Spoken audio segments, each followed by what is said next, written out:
야구 김영준입니다. 고등학교 때 이미 2m를 돌파한 저지는 풋볼로 더 유명한 선수였습니다. 와이드 리시버와 타이트 엔드였던 그는 졸업반 시즌 때는 10경기에서 17개의 터치다운을 기록해 학교 신기록을 세웠고 노터데임, 스탠퍼드, UCLA 등이 타이트 엔드 장학금을 제안합니다. 하지만 부모님은 저지에게 네가 가장 하고 싶은 걸 하라고 합니다. 마음속에 야구가 있었던 저지는 부모님의 모교인 프레스노 주립대의 야구 장학금을 선택합니다. 이때까지만 해도 야구 장학금은 풋볼과 같은 전액 장학금이 아니었습니다. 저지는 매일 경기를 하는 야구는 정신력이 중요하다는 점이 더 매력적이었다고 합니다. 베이 출신인 저지는 자이언츠 팬이었고 리치 오릴리아를 가장 좋아했지만 오클랜드도 좋아했습니다. 오클랜드는 고교 졸업반인 저지를 31라운드에서 지명하지만 저지는 심사숙고 끝에 대학 진학을 택합니다. 대학에서 3시즌을 보내고 드래프트에 나왔을 때 저지는 BA가 평가한 32 선수였습니다. 저지는 BP에서 무지막지한 타구를 날리면서도 실제 경기에서 기록한 홈런은 1학년 2개, 2학년 4개, 3학년 12개였습니다. 하지만 대부분의 스카우트들은 순수 파워가 경기 파워로 이어질 수 있다는 평가를 합니다. 저지를 가장 눈여겨보고 있던 팀은 양키스였습니다. 2013년 드래프트에서 양키스는 원래 지명권인 26순위와 닉 스위셔의 이적으로 얻은 32순위, 라파엘 소리아노의 이적으로 얻은 33순위 지명권을 가지고 있었습니다. 2005년 이후 드래프트를 책임지고 있는 데이먼 오펜하이머는 저지를 1순위로 놨지만 노틀데임 3루수인 에릭 자가일로를 27순위 신시내티가 노린다는 첩보를 입수하고 26순위로 자가일로를 뽑습니다. 32순위가 돌아올 때까지 27순위 신시내티, 28순위 카디널스, 29순위 템파베이, 30순위 텍사스, 31순위 애틀란타가 저지를 지나칠 거라는데 도박을 합니다. 양키스의 조사로는 애리조나가 가장 강력한 경쟁자였지만 디백스의 다음 지명권은 36순위였습니다. 20분의 기다림 끝에 도박은 적중했고 양키스는 32순위로 저지를 뽑습니다. 양키스가 서부 지역 선수인 저지를 꼼꼼히 관찰할 수 있었던 건 지역 스카우트인 팀 맥킨토시의 사촌이 저지의 고교 농구팀 코치였기 때문이었습니다. 코치는 저지에 대해 너무 착한 게 문제라고 했고 젠틀 자이언트라는 별명을 알려줍니다. 양키스는 고등학교 때부터 저지를 관찰하며 이른바 지터 메이크업을 발견합니다. 이에 2m 야수는 성공하기 어렵다는 편견을 깨고 저지를 선택합니다.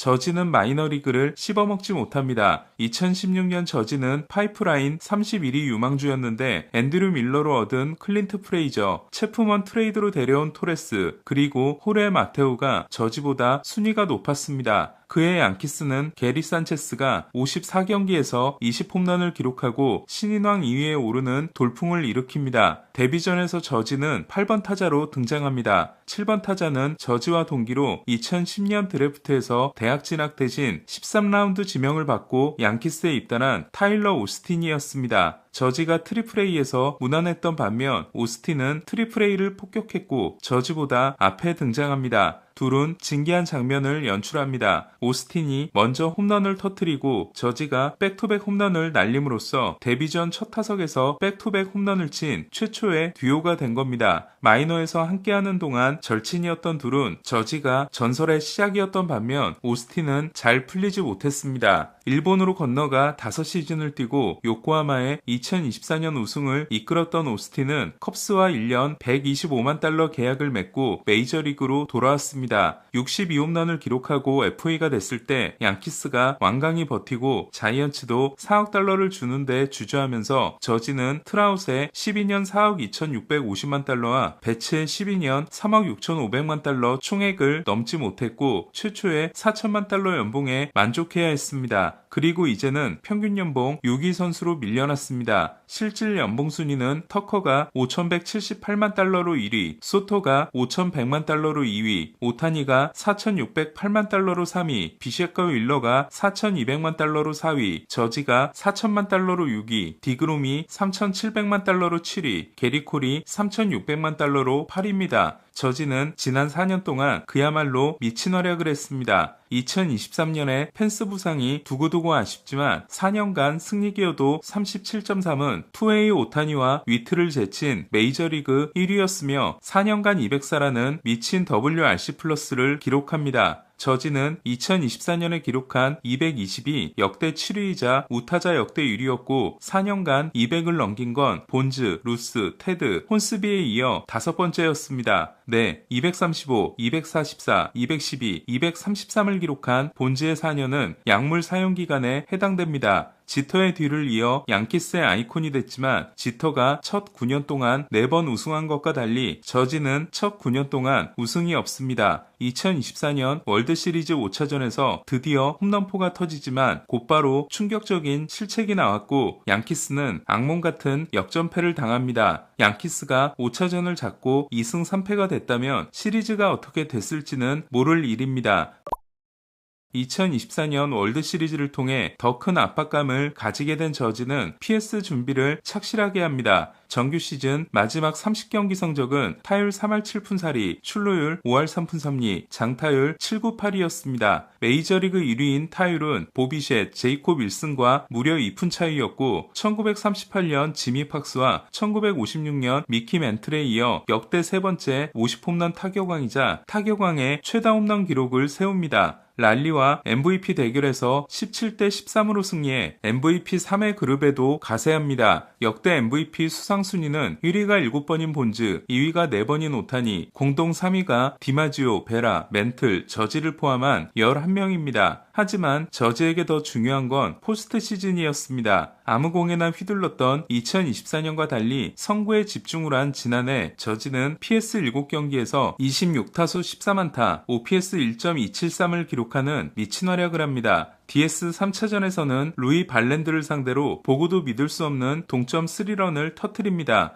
양키스의 치명적인 문제는 출루한 저지를 들여보낼 타자가 없었다는 것으로 저지는 홈런을 제외하고 17번을 출루했지만 홈을 밟은 건 4번이었습니다. 하지만 정신력의 스포츠이기 때문에 야구가 더 좋다고 한 저지는 2024년의 충격을 정신력으로 이겨냈습니다. 선수 한 명이 미친 활약을 해도 우승할 수 없는 야구는 반지 원정대가 불가능하지만 다저스는 오탄이라는 기둥이 세워진 후 최고의 재능들이 집결하고 있습니다. 저지의 전성기가 지속되는 동안 오타니의 전성기도 이어질 것이고 다저스는 엄청난 수익에 힘입어 양키스보다 좋은 로스터를 이어갈 가능성이 높습니다. 지토의 시대 양키스가 압도적인 지출 1위 구단이었다면 저지의 시대는 그러기가 어렵습니다. 우리 시대 최고의 선수인 저지는 월드시리즈 우승 트로피를 들어올릴 수 있을까요? 스타인브레너 구단주와 캐시먼 단장이 더 힘을 내줘야 합니다. 리치힐은 은퇴를 선언했습니다. 지난해 13번째 팀인 로열스의 유니폼을 입고 2경기 2패 5.00에 그친 힐은 이로써 21년 커리어를 마쳤습니다. 존 헤이먼은 벨린저에게 계약을 제시한 팀이 양키스와 매츠를 포함한 4팀이라고 했습니다. 짐 보드는 벨린저가 곧 결정을 내릴 거라고 했습니다. 카를로스 벨트란과 앤드루 존스는 명예의 전당에 입성했습니다. 벨트란은 4번째 투표, 존스는 9번째 투표에서 명정 기준인 75.0%를 넘었습니다. 사인 훔치기를 주도하지 않았다면 더 빨리 들어갔을 벨트란은 500, 400, 300을 달성한 5명 중 1명으로 승리 기여도 70.0은 중견수 역대 8입니다. 첫 투표에서 7.3%에 그쳤지만 막차를 타는데 성공한 존스는 10년 연속 골드글러브가 12년 연속인 윌리 메이스에 이어 중견수 역대 2위 기록입니다. 통산 2할 5푼 4리의 타율은 명예전당에 오른 외야수 중 가장 낮지만 434개의 홈런을 날렸습니다. 존스는 500홈런이 충분해 보였지만 30세 시즌부터 급격한 내리막을 탔고 일본에서도 2시즌을 뛰었습니다. 이로써 14연패 기간 애틀란타는 존 슈얼츠 단장과 바비 콕스 감독, 매덕스, 글레빈, 스몰츠의 사이영 트리오와 치퍼 존스, 앤드류 존스, 베테랑 위원회가 뽑은 프레드 맥그리프까지 8명이 명전에 입성했습니다. 지난해보다 19.3%를 높여 세 번째 투표에서 59.1%를 얻은 어틀리와 2년차에 46.1%를 기록한 킹 펠릭스도 입성 가능성을 높였습니다. 앤디 패티스는 7년차인 지난해까지만 해도 27.9%로 힘들어 보였지만 올해 48.5%를 기록해 약물 선수이지만 작은 가능성을 이어갔습니다. 반면 매니 라미레스는 10번째 투표에서 38.8%로 최종 탈락했고 에이로드는 와이드는 다섯 번째 투표에서도 40%로 제자리 걸음을 해 탈락한 본즈, 클레멘스와 비슷한 행보를 이어갔습니다. 추신수는 3표를 얻었고 5% 미만으로 탈락했습니다. 12명의 신규 선수 중 콜 해멀스만이 5%를 넘겨 다음 투표가 가능해졌습니다. 첫 해 20%를 넘긴 선수들은 대체로 입성에 성공하는 분위기입니다. 명전 투표는 투표자들이 세대 교체가 된 후 인심이 많이 후해졌습니다. 오늘 소식은 여기까지입니다. 야구야구 김영준이었습니다.